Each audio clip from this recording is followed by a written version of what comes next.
Good day everyone, so welcome again to our mini vlog, and today we're going to feature this GeForce version 2.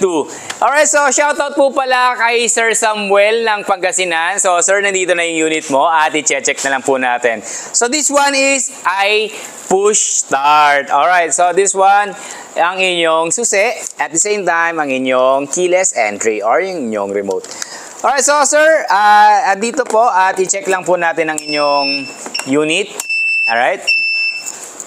So, signal light tayo. Signal light to my right and signal light to my left. Hazard. Ayan, hazard. Busina.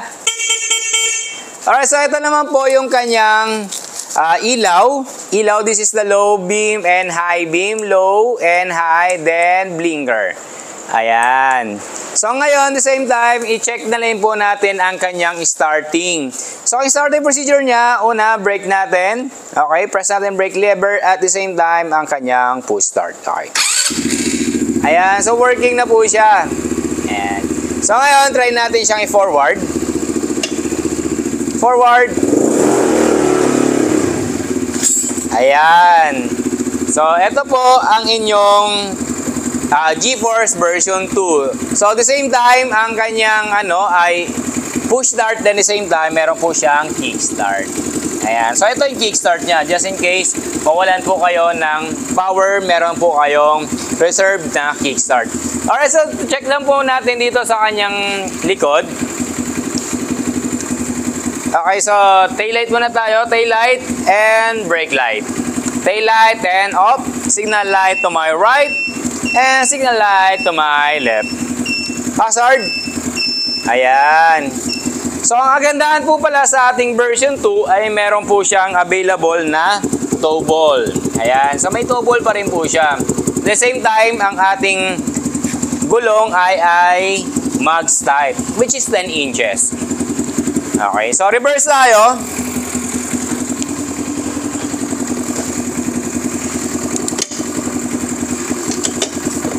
Reverse.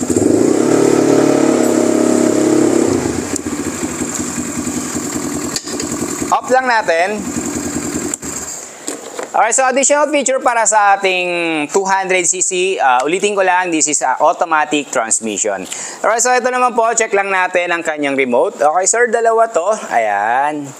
So, start natin siya gamit ang inyong remote. Press na natin tong kanyang start button ng dalawang beses. 1 and 2. Ayan. Working na po siya. Without any key. Ayan, no? Okay, ilaw. Yan. Busina. All is working well.